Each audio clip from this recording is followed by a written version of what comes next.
Hello and welcome back to Puppet Time Online. I'm your host, Eric Wright. Thank you for joining me. This is Puppet Time Online is your chance to sit down with some of puppetry's finest and me and learn about what they know about. As usual, I'm here with Katrina, who's running the show. Hi.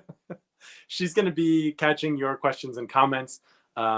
So feel free to put them in the chat. We're on YouTube Live and Facebook Live and Twitch. So put them in all the chats and we'll catch them. Katie will catch them and put them up on the screen if you have questions for me or my guest today. I'm really excited.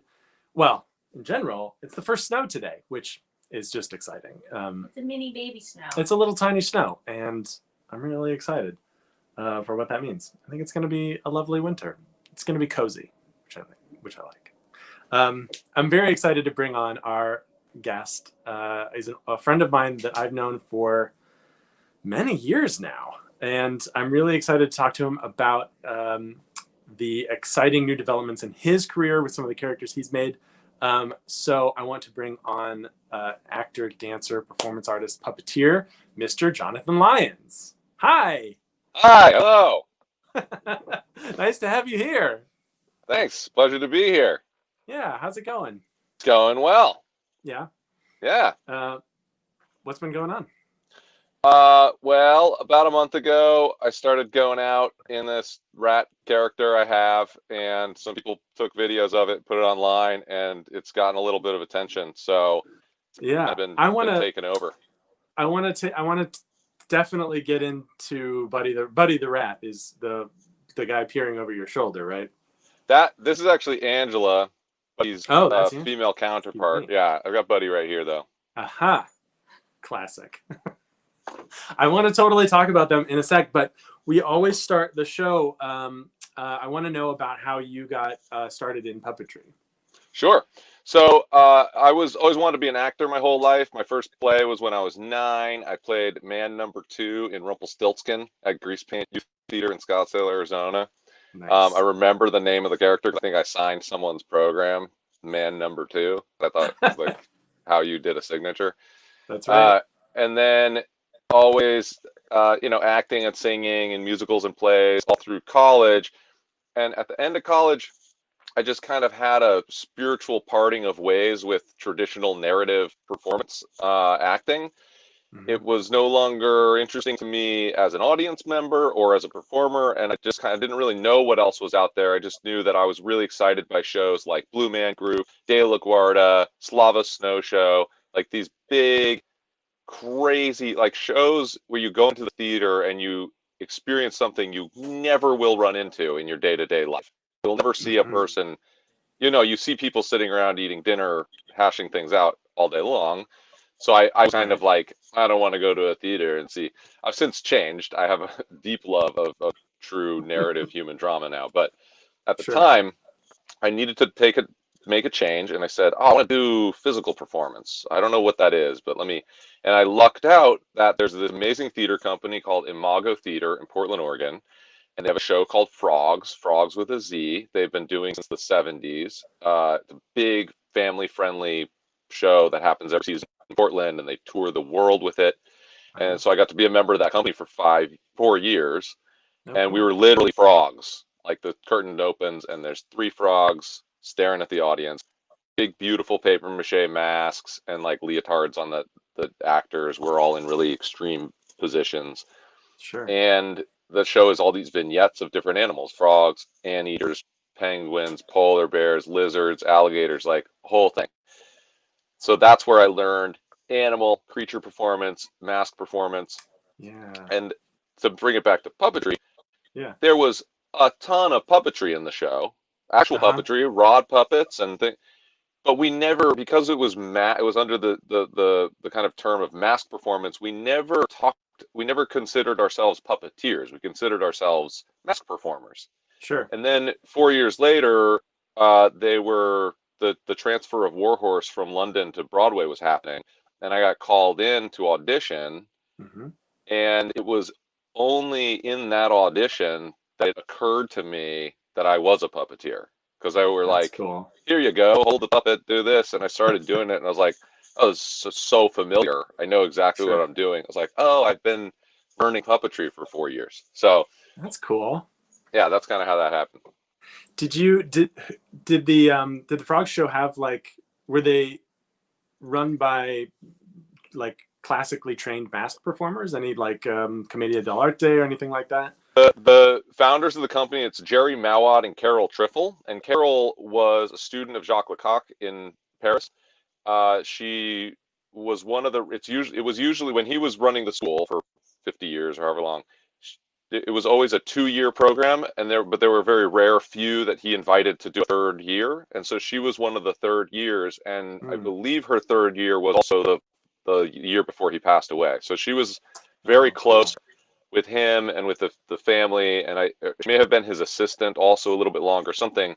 So she came back to the States and then started this company with Jerry, and it's really one of the only American companies that really does this European style of mask puppetry theater performance. Comparable companies, Mummenschanz is a little more well known. They're a Swiss company. They had a huge So influence on me. Yeah. yeah, absolutely. And also the same kind of thing where it's not, you wouldn't necessarily call them a puppet company strictly, Right. or even a mask company strictly, but it's a physical theater, non-narrative, non-dialogue driven movement performance. Yeah. Okay. So the follow-up question to the first one is now, what keeps you in puppetry now that you're here? What keeps you here? That's a great question.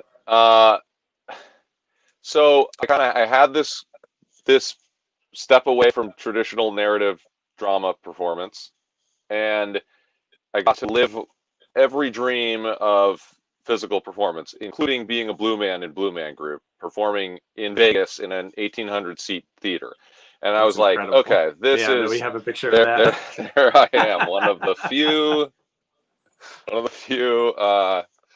photographs of any quality. That's amazing.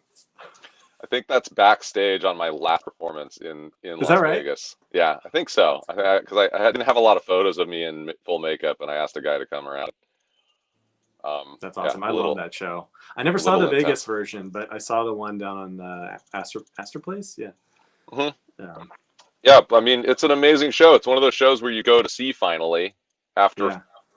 knowing about it your entire life, and within Yeah. 10 minutes you're like, oh, I get it. I get why this is so popular. It's amazing, Yeah. totally amazing. Yeah. And I owe them a big debt for what I'm doing right now, because they really forged this downtown New York avant-garde weird performance art thing Right. that they recognized was resonating with people, and they were able to just slightly modify and turn into something that's like a global commercial success. They just figured out Yeah. how to package performance art in a really accessible way. So Yeah. I'm definitely, they're on my mind a lot as I'm developing this new project. That's cool. Yeah. So other kinds of puppetry stuff that you've done over the years. So we met at the Metropolitan Opera, I think, right? That was, well, we may have crossed paths earlier than that, but that's really where we got to know each other, was understudying the puppeteers at the Metropolitan Opera's Madame Butterfly. But you were doing, before that, you were part of the cast of El Gato con Botas with the Gotham Chamber Opera, right? Yes. So I didn't get Warhorse, but when right around that time they were casting this puppet opera directed by Moises Kaufman. It was a new production of this amazing Spanish opera by, I think, Montsalvatge is the poorly pronounced name of the composer. Right. And it's an opera of Puss in Boots traditionally performed with the opera singers are dressed like a cat or dressed like Right. an ogre.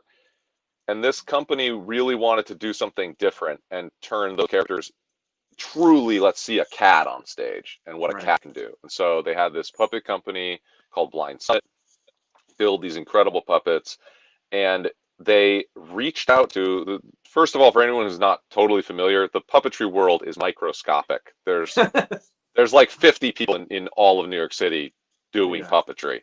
So Yeah. that's why when Derek and I say we cross paths, like almost definitely, it's just like wildly small. And the Yeah. number of companies making puppets too is a couple Very small. dozen globally, Right. So, oh, you can fact check those numbers. Several hundred companies doing that. Feels right. It feels right. Anyway, so they reached out to the casting department from Horse to say, hey, you guys just looked at 300 puppeteers. Do you Right. want to just send us some names? So I just Oh, got a cool. call from the Elgato people to come in and do the workshop. And then we did the workshop, and then I made it into the full production. That's really cool. On the And was cat. that the first time that that was the first like show with puppets where you were thinking, oh yeah, I'm a puppeteer in this show, and like, Yeah, absolutely, yeah. how did that experience differ from the frogs, like being a puppeteer in the frog show and not knowing it, to being a puppeteer in Elgato and definitely knowing it? Right. Well, in Frogs, since the most of what we're doing is mask performance, which I also argue is a form of puppetry. I think it's like just Yeah. because this is I consider this as much a puppet as if it had its own body and I was holding it out here. When Yeah. I'm wearing it on my head, but I'm still controlling it the same way I control it. So the Frogs style of puppetry we were doing was very individualistic. You're kind of one-to-one, puppet to performer. With Elgato, we were doing a modified version of so it's attributed as Japanese bunraku puppetry. This is a bit of a misnomer because bunraku is truly only this one theater in Japan. But Right. it basically means that you have three performers, three puppeteers operating one puppet together. So I held the back of the cat and his left arm, I believe. Someone else Mm-hmm. held the head and the right arm, and someone was on the feet. So you have three people needing to move this character as one, walking, jumping, running, spinning, flying, like everything. It's extraordinarily challenging. Yeah. And the director, Mark Downs, is amazing style, like a very unique, strong style and philosophy of puppetry, which is all about, rather than just drilling by rote strict choreography so that you move in sequence, he really trained us hard to listen to each other to a point where we could improvise together without knowing where the puppet's going to move, and yet it never becomes disjointed because we're all in such sequence with each other, Right. which you have some experience with as well Indeed. So yes, from Madame Butterfly. Blind Summit also did the puppetry for Madame Butterfly at the Met. So I have a lot of experience with Mark Down and his philosophy. Yeah, it is a lot about developing that connection between the puppeteers so that you can react naturally on stage, just like an actor develops their ability to sort of shed the artifice and be able to be present on stage. And when you're trying to do that with three people through one body, there's a lot of different ways to approach that technique. But yeah, that's really cool. So you've worked on, so then you've continued to work on other puppetry projects since then, including Madame Butterfly. But you developed a puppet show called Enso.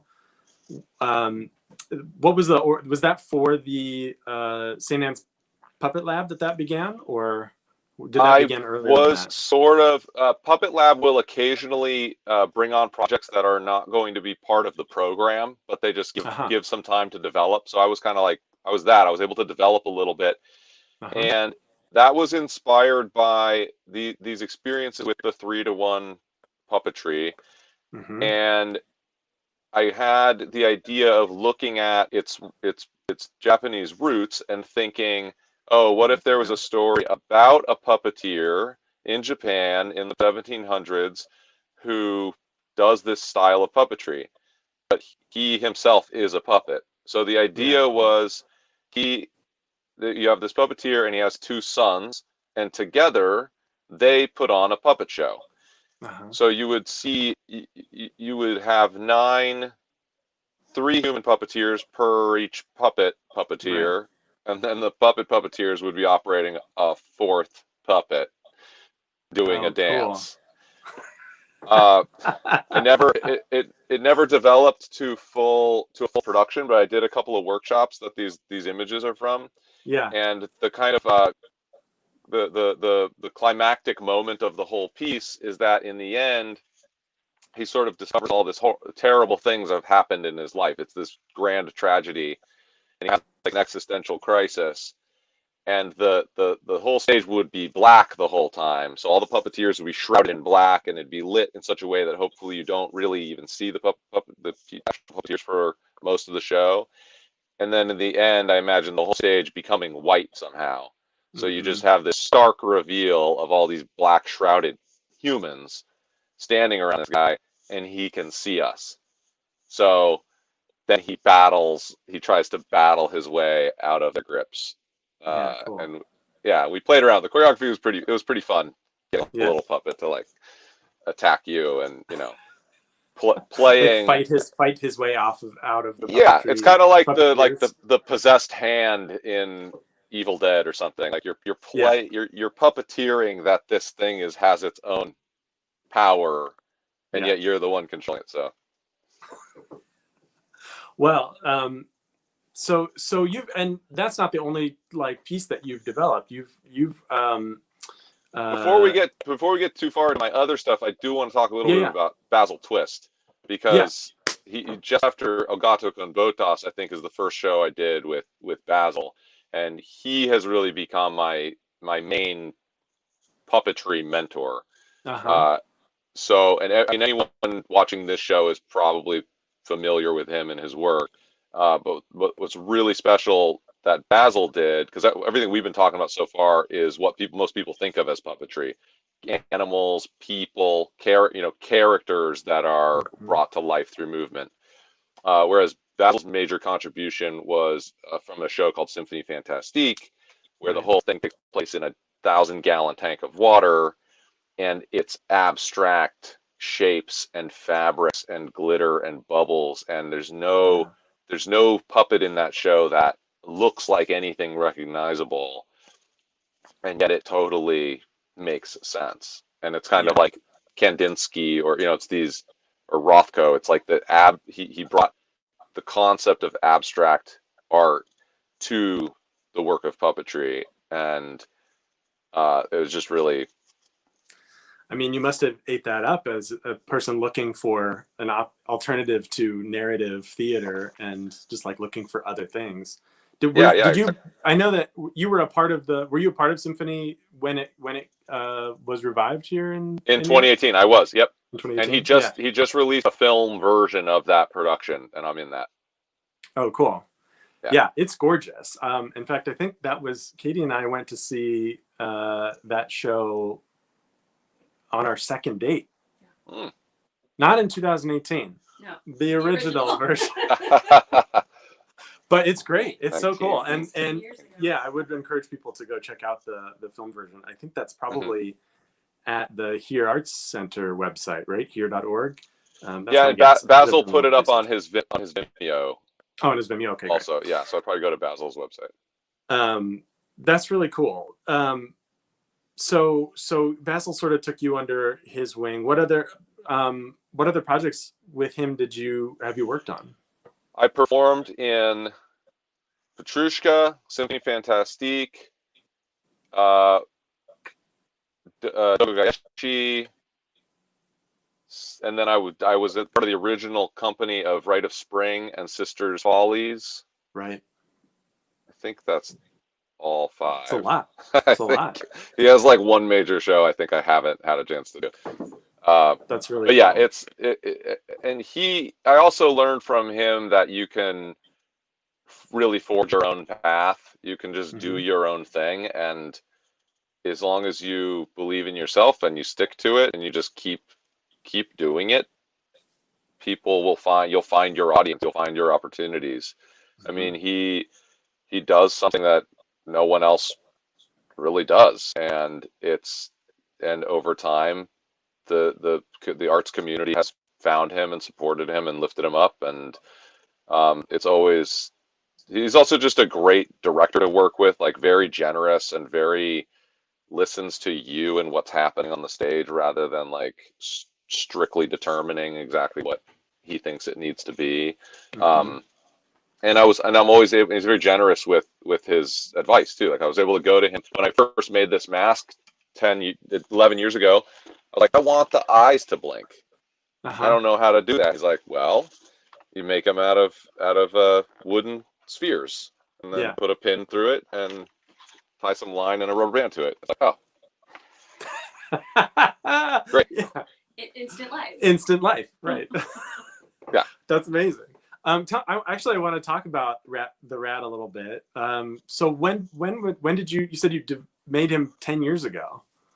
Yeah. So this would have been right around, this was 2009. So it was like close to El Gato con Botas time, I think. I had done a Yeah. few years with Imago. I had the experience of the mask performance, and I was coming up with my own character. They didn't have any rats in shows, and I was like in New York City watching, and I was like, a rat character maybe. Right. And I asked them, what do I do? How do I make a mask? Like, go get some clay, sculpt it, put some paper mache on it, and pull it off, and there you got a mask. So and I got a couple other good tidbits, which were like, make sure the grooves are really deep, and then Mm-hmm. paint dark on the low points and light on the high points. So you end up getting all the features just really pop and catch the light, and Yeah. So those were the pointers I went off of, and I went ahead and made it, and then I worked with a space called Cave Art Space in Williamsburg. Okay. They're really amazing, kind of like art, a live work loft space. They develop new stuff all the time, and I got to do like a 10-minute version of this show with this rat, and it was very avant-garde performance art. Like I came out nude, and then Mm-hmm. ate a human brain, and then gained consciousness and noticed I was naked and put my clothes on. Yes. So that was like the origin story. And then I turned it into a full-length play, an hour-long play that we did at Here Arts Center a couple months later.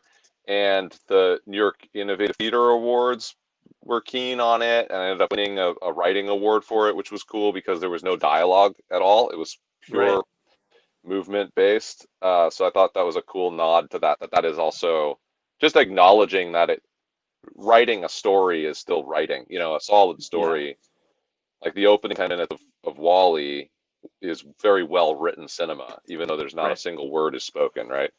Right. So And that's so kind of that where was that Tenement. I think we have some pictures of that too. yes, it was called The Tenement. There you go. So that's Yeah. the original mask. It was just a little story. The rat then, once he's dressed, it's still opened that same way. And then once he's dressed, he goes to work, and it turns out he's an exterminator. And he meets a girl on the way to work. He has to set up all these traps. They sleep together. He leaves her in the night, and he dies on his own traps. Uh, All right. so we did that show, and Tale then as old as time. what's that? Tale as old as time. Yes, exactly. Yeah. You always Yeah. die on your own giant rat trap. So to do a little promotion for that play, Yeah. we were like, let's go run around in Times Square as the rat, see what happens. So we did one time. I just did a little run around, and this dog started barking at me, and people screamed, and it was this great moment. And we put it on YouTube, and it got like 70,000 views over time. Not major, but like something. Yeah. This was in 2009, and so and then I just kind of put things on the shelf. There was another production of the play at my college at Arizona State in 2013 where we wrote, that's where the name Buddy came from, and we wrote, explored more of the character and all that stuff. But then 3 years ago, or 2018, or just 2 years ago, I started thinking about other projects I had done or wanted to put time into. I was like, let me return to this rat thing and take a look at it. And I looked at the YouTube video in Times Square, and I was like, outside of the play we wrote and all these other ideas, that moment is actually one of the most interesting things I think I have ever done. And I didn't know, it didn't occur to me at the time. Yeah. So I started thinking, if I made a new mask that was a little more sophisticated, that fit my head better. The original mask was too small to go over my head, so I had to wear it sort of on the crown of my head, and from the side it looked bad because you could see my head. It just was like, there were just things, and the eyes didn't blink and didn't have whiskers. So I started rebuilding this, making a new mask in 2018 with the intention of, if I do it in public, I think there's a chance the videos might go viral. That was in my mind. Mm-hmm. But then I just stopped thinking about that. That kind of like went away at some point. This year in March, sorry, this is turning into a very long story, but it's leading up to the moment. This is it. This is what I want to know. So I had this mask sitting on the shelf. And then in March of this year, COVID hit, quarantine happened. A friend of mine named Taylor Myers reached out to me and said, hey, I'm directing a new show called SCon. It was going to be a live immersive theater experience show, but since we're all in quarantine, we're gonna do an experiment workshop it as a Zoom broadcast show. So they have like 15 different performers all broadcasting at the same time, Saturday night at 10 p.m. from their homes, and you audience members can buy a ticket and then go to a central hub where they then click on different rooms and see different performers happening live. That's cool. And it ended up being a total success. They started getting over 500 people buying tickets every week from all over the world, different times. People would wake up at 2 a.m. to watch it if they were. And I was doing the rat for an hour. And it began the same way. Very like, the story was, he's nude and he discovers human clothes and he puts them on, and now he's a human, and he's like figures out what it's like to be a human for a while, and then can't stand it and becomes nude again. I wasn't fully nude in this. I had a dance belt. It was more family friendly. Sure. But still, I never considered it like a broad audience, broad appeal kind of a thing. Right. But that was since May. Every Saturday night I've been doing this, developing the character, getting in my body. And then about 2 months ago is when Todd Strauss-Schulson, friend of ours, he met me when I was doing Symphony Fantastique. He saw it and really liked it and did like a Instagram dive of everyone's name in the program till he found a connection. And we've had a mutual friend and we became friends. He reached out to me and said, I'm going to be in New York in October for 3 weeks. I'm bored. Nothing's going on. I haven't been able to make anything this year. Let's make a move. Let's make a short. Yeah. And he's this great artist because he works on big Hollywood studio pictures. Right. He and directed indie. Isn't It Romantic with Rebel Wilson, right? Yep. Yeah, he directed that. He directed a very Harold and Kumar 3D Christmas. Clearly the best of the Harold and Kumar franchise. Uncontroversially the greatest contribution. And The Final Girls is a really amazing indie kind of horror movie spoof he did. So I've always wanted to do something with him, and we sat down. Well, I have this rat character. The eyes can blink, the whiskers can light up, he can drag stuff with his mouth. We just went through a list of like, what can it do? And then came up with a story around that. Co-wrote the script. It's the same thing. There's no words, but we wrote out what was going to happen. And I had about 2 weeks to build this pizza, the giant rat trap. I wish I could have it with me, but it's in storage. This is a big reveal if anyone thought it was a Zoom background. It's real. Actually, it's real. Yeah, it's actually here. Okay. Sorry. I'll talk about the spoon in a second. Yeah. So anyway, we get this thing. Let's shoot in 2 weeks. We started making it on Wednesday, October 28th was the first night we went out, and we shot for 11 hours, I think, like 6 p.m. to 5 a.m. Started in Wow. Washington Square Park. And the next day, I woke up at noon to a text from my friend with a link to Barstool Sports Instagram page. And they're like, bro, this video of you is getting 100,000 views an hour. And it That's was just amazing. like, from the distance, dark, just me as the rat for 2 seconds. Right. And then the next day, a girl had posted a thing on TikTok that also 2 million views. So I was like, oh, right, I forgot. I kind of knew that was going to or I kind of thought there was the possibility of that happening, but it was the furthest thing from my mind, Yeah. which is great because you can never manufacture that kind of thing. It Right. has to happen organically. And then we finished wrapping the movie, and I started going out on my own and posting my own content. And luckily, a couple of those went viral on their own. So Right. that And started to then the one boost that my. the one that the MTA picked up and reposted, was that one that was from your own That's me. recording? It's the one on the subway seat. I don't know if you can pull that one up. Right. This one I I did don't know was that a we. follow up. It it's like this one. Yeah, I So like that one. yeah, I just made it. I went out on like the Thursday, the November 5th, I think was the day we did it, or maybe it was the 4th. And I didn't. It's you never know which thing is going to really resonate with people. But there was something about that one. There's a guy across the seat who doesn't even look up from his phone. You know, Mm-hmm. people are really vibing with the fact that New Yorkers like don't the Don't biggest care. weirdest thing you've ever seen could be right next to you, and it like Yeah. really doesn't matter. There's too much going on. Yeah. Uh, yeah, so that one happened, and then right, the MTA retweeted it with the tagline, "Thank you for wearing a mask." Yeah. Um, and then AOC retweeted that. So That's that's amazing. kind of the. That's crazy. So like where is it at now? Like how have you been managing this like viral sensation? Like, do you keep a lot of tabs on it? Do you like plan a lot of stuff out? Like, what's the deal? Yeah, right now, I mean, it's exciting because it's all just very organic, and it's Uh-huh. like, as an artist, it's a really special place to get to be where I'm not beholden to anyone right now or anything. It's not like a TV show that's become popular and now Mm-hmm. there's a team of analysts like telling you what you need to do next. It's social media, so it's just I post every day. That Mm-hmm. seems to be the right rhythm.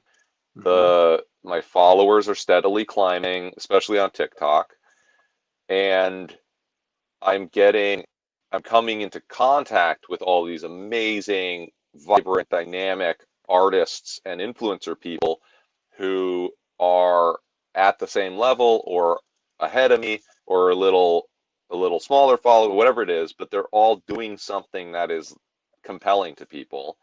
And there's this culture of collaboration on social media. Mm-hmm. So people reach out and like, let's collab, let's make a video together. Mm-hmm. And I look at what they do, and if it's mostly family friendly and kind of not, I don't want to be antagonizing anybody. I don't want. I'm kind of threading the needle of that prankster. You know, I like Sure. ran through the UPS truck, and I'll kind of dip my toe in the water, but I really don't want people to think that I'm encouraging like major disruption of someone's day or antagonizing anybody. If someone doesn't like me, I get away as soon as I'm aware of that. I'm not looking Yeah.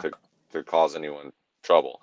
So I'm just basically saying yes to everything that makes sense right now, and it's a real thrill. These people are amazing. There's this kid named Larry Smoove who's an amazing dancer, and he does backflips and side flips, and he does all these like Yeah. fake battles with people, and his whole message Yeah. is you don't have to fight with your fists. You can fight with Right. dance Dance moves. So battles. Yeah. yeah, so we did one with the rat, and it's like I steal his food, and then we're in Bryant Park, and then also it's like in a public space where no one's expecting it. Yeah. Um, yeah, so I did that. And there's a lot. It's just been a lot of photo shoots and goings around town, and it's fun. People recognize the character now. Yeah. If I have the tail on and I'm carrying the mask in my hand, I'm getting people are honking their horns while they drive by. People are getting shout outs, and it's all positive. It's like very much people are excited by it. I it's making people happy. So I feel like that's my job right now, is to like listen to them and listen to the character and the project and just keep doing what needs to be done. And it's so early. I'm experimenting. Like I put on a different suit, and that seemed to work. Uh-huh. The other day, I put on Yeah, I like went leather out, jacket and jeans, right? leather jacket and jeans, which is like okay, but I took the leather jacket off, and it's just the t-shirt and jeans. I was like, I don't know. I don't think he would wear that really. It doesn't look right. So but you can't know these things until you try them out.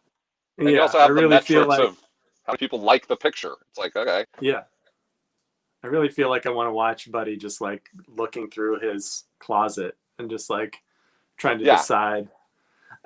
So this is the so this isn't by any means the first iteration of this character. Do you feel like it's the same character who started on stage naked and ate a human brain, or has it evolved into a different Uh, character I altogether? think I think it's a different character at this point. Like I consider that show I was doing all year, Eschaton. I Mm-hmm. consider that the womb of this character because Uh-huh. in many ways it did resemble it was like I'm in this tiny room with a white void backdrop, naked with red lights, Yeah. like scrambling around, like full on Yeah. New York performance art, like Yeah. totally alienating. Most people would be like, I don't get it, and I don't want to get it. Right. And then over time, I started to spend more time in the suit, right? I would put the suit on. The very first shows, I'd put the suit on for a second and then like start to take it off. And that was the story, was just like, but over time, I started to leave the suit on and do more Mm-hmm. things. And I'd start to talk to the audience. I'd have like Wile E. Coyote style signs, Nice. um, and incorporating different props and things. And then by the time we made the movie with Todd, that was such a different take on the character. He's out in the street, and it's high production value, and there's a dance number, and the performance was able to be a lot more subtle and nuanced, and there's Mm-hmm. close-ups of the face, so that really became, and then when I started going out, I started to embody the street performance uh, character. It was always my intention to do. I just didn't know when. I Mm-hmm. Back in January, I applied for like 15 arts grants and got exactly 0 of them. But I spelled out, and I'm gonna reapply this year and for the next Sure. 4 years till I get something or not get anything, whatever. I spelled out this plan to travel the world with this, doing this as a street performance. Uh-huh. The hypothesis that people will react mostly the same anywhere in the world that I go, because it's Mm-hmm. not language based. It's connecting Mm-hmm. with something really deep inside us as animals, and I want to explore that and illustrate that for people, because if you see humans from different cultures in different countries, different languages, different backgrounds, all laughing and screaming or being totally indifferent to this thing happening, Yeah. it's it immediately illustrates that we're all one tribe, one community here. There's not Yeah. this idea that that anyone else is fundamentally different than you is such a wild illusion, and a source of so many societal problems, I believe. Yeah. That's kind of the root message behind this. I don't get into that much because it doesn't, it's a little heady.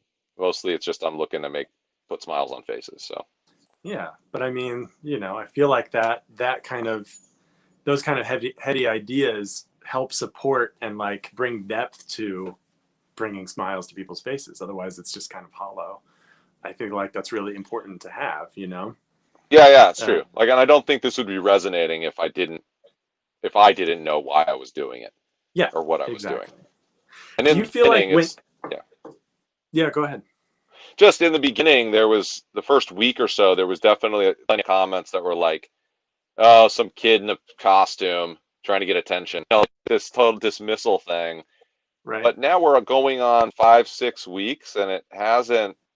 You know, it's not, the growth is not like as crazy as it was that first week, but there's definitely a steady community that's into it and encouraging me to keep going. So I think it's becoming apparent that it's a deeper thing than just because I'm a seasoned performer. I'm not just putting on a weird costume. There are plenty of people putting on the horse mask or the Right. Tyrannosaurus Rex inflatable Right. and running through the subway, like, and that's awesome, but um it's not exactly the situation with what I'm Yeah.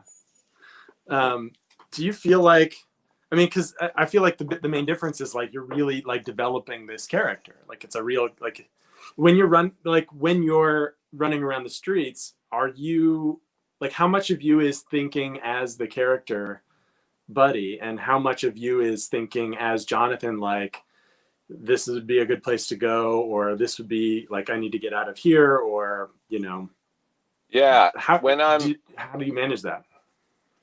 when I put the mask on, it really is turning into like I feel like I'm warging into the rat. Like Yeah.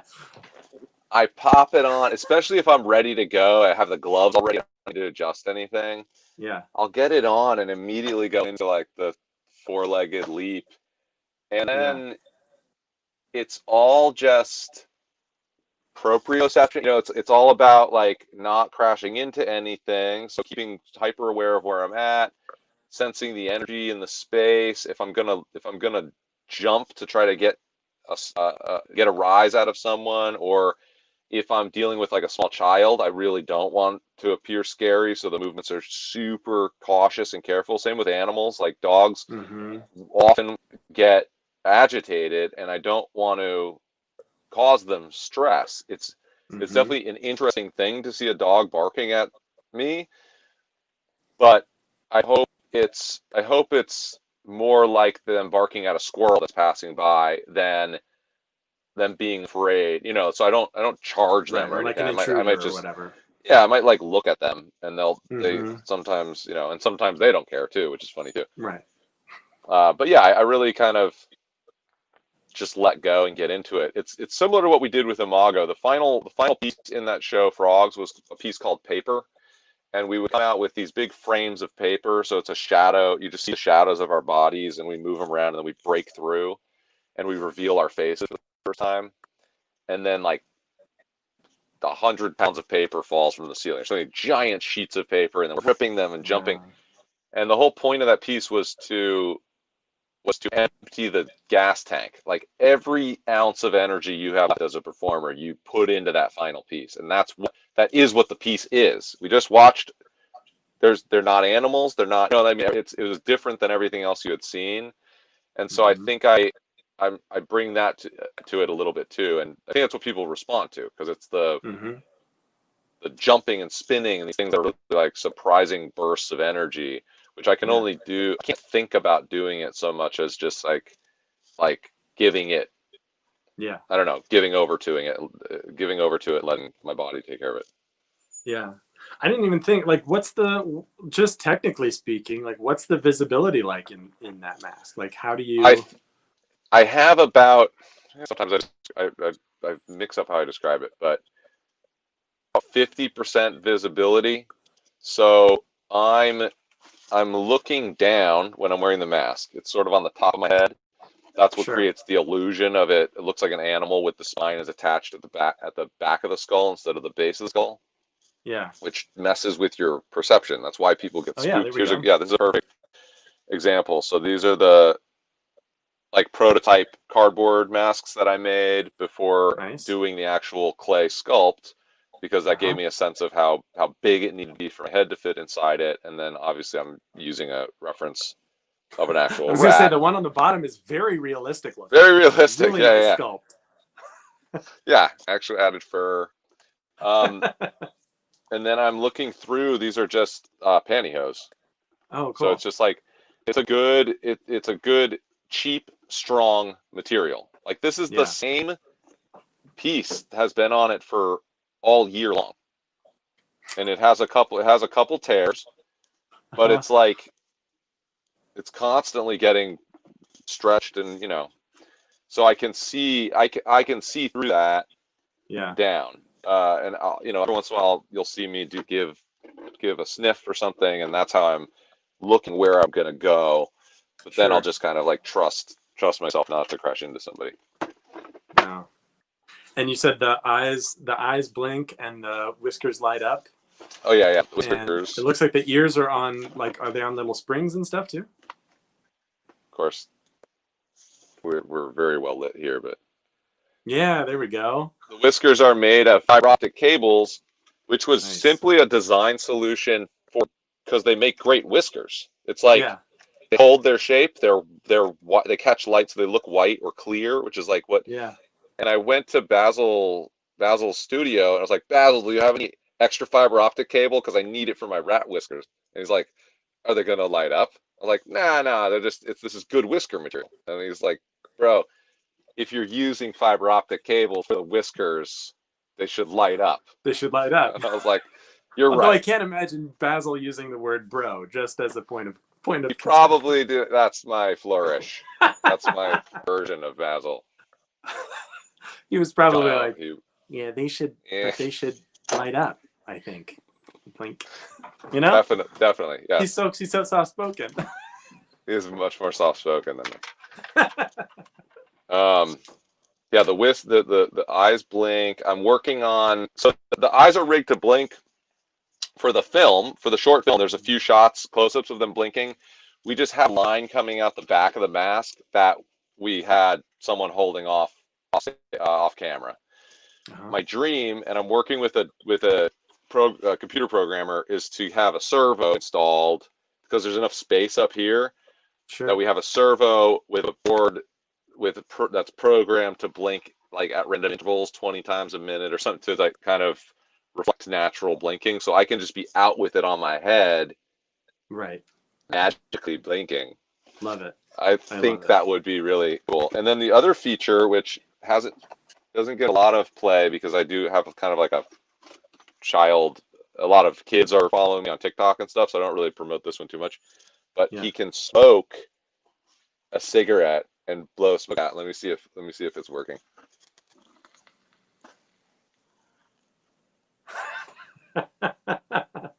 That's crazy. And that's just, there's a tube between the teeth, and it comes in through here, and it's fit to a vape pen. Yeah. It's actually linked to this hole that has another tube, so I could technically, in theory, I haven't quite got it to work, but in theory I can really smoke a lit cigarette, because if I breathe in, air travels this way through check valves. I had to learn all about like fluid, like plumbing hardware. Sure. A check valve is something where like pressure one direction, it'll open with pressure one direction and close with pressure the other direction. Right. So I have this system linked up where I breathe in, it pulls air through here and through the vape pen, and when I breathe out, it blocks this passage and the vape pen and transfers everything here.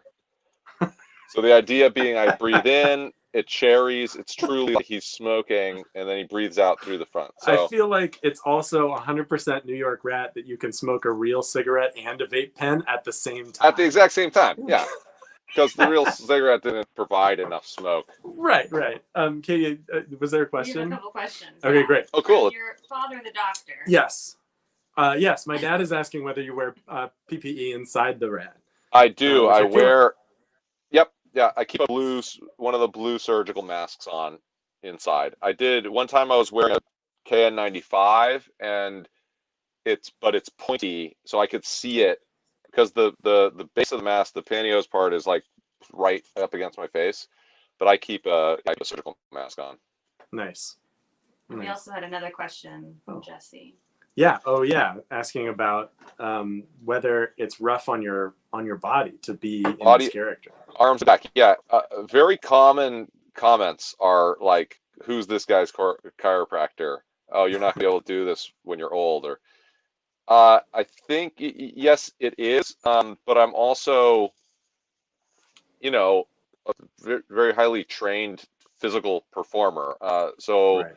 for 15 years, I've been doing like very, very deep stretching. I studied a Japanese dance performance style called Buto, which is all about really exploring like the edges of what your body is capable of doing.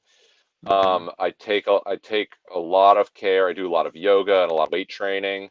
So I don't feel a lot of physical stress from doing this. I don't recommend anyone else try to just dive into it because it really does take a lot of training to get your body to a place where it can. Now I definitely, this has been a month of kind of going out and doing this a lot and not keeping up with my regular kind of practice. So this week I started to feel it in my like hip flexors a little bit, and I just took a couple of days off and I'm starting to get back into my regular yoga practice because I don't want to injure, I'm in this position where like I need to be able to do this at will, and an injury right now would be pretty devastating. I mean, I would just take some time off and then come back to it. But part of the charm of the character is how the intensity with which I'm able to move and the extreme positions I can get into. But I'm quite comfortable. If any, I'm starting to become more comfortable perching on things than sitting normally. That doesn't surprise me. That doesn't surprise me at all. Oh yeah, Victor is asking about the smoke is good for wintertime to simulate That is breath. a good workaround to so that I'm not disappointing my younger audience.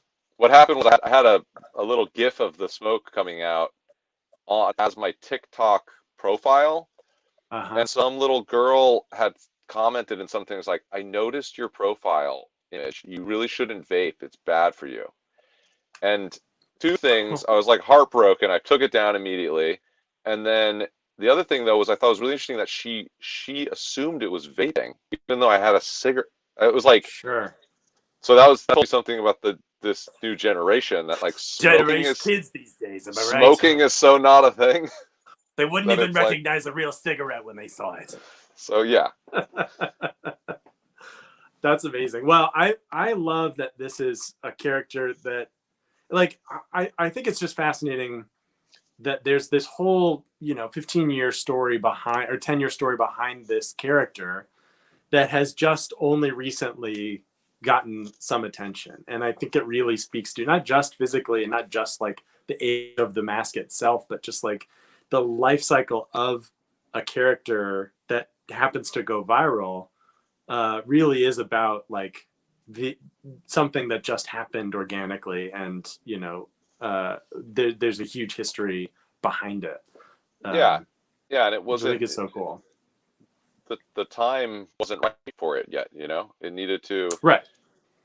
We did that. I first made it in 2009, and 2008 was the year of the rat, so I had to wait 11 years for the next year of the rat to come around. Yes. To reintroduce it to the world.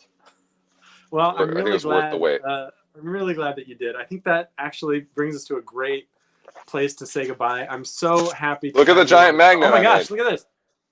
That is. I love the.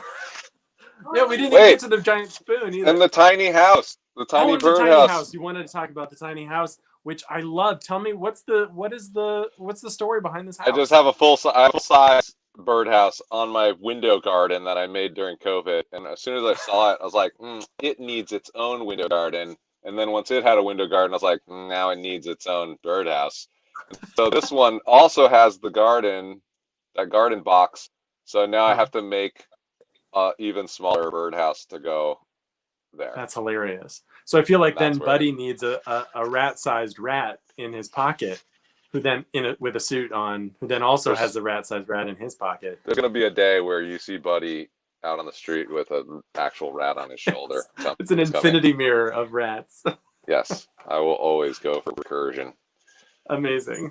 Jonathan, I'm so happy to see you. I'm so happy to see that this character and it is taking off, and to I wish you all the success. I think it's just so cool that you're getting out there and doing this, and that it's got such a great message behind it. And I think you're doing great work. Cool. Thanks, Eric. I hope we do Man, it's something really nice together having again you on the soon. show. Yeah, For sure, anytime. All right, we'll talk to you soon. All right. Well, that brings us to the end of another Puppet Time Online. Thank you so much for joining me, and thank you again to Jonathan for being our guest. If you haven't seen his Instagram account, you can check out _ Buddy the Rat for Buddy the Rat related materials, or Jonothon Lyons. He's also on TikTok, as he mentioned. You can check out his website, jonothonlyons.com. He obviously has a ton of work that he's done. Incredible performer. And I also want to give a shout out to the Rat movie that he was talking about, directed by Todd Strauss-Olson. You can find it at ulteriorproductions.com/film/rat. It's also on Jonathan's website. If you go here, you will also find the movie that Todd and I made called Wholesome a couple of years ago. So I think that's it. We're on all the social media now, so like and subscribe this video, and we'll be back every Wednesday at 2 p.m. Right in the middle of the week, to bring you more interviews with puppeteers about what they know. You can also follow us on Instagram at The Puppet Kitchen, and if you like us, if you want to see, if there's somebody that you want to see, a puppeteer you want to see, leave it in the comments, or hit us up on Instagram.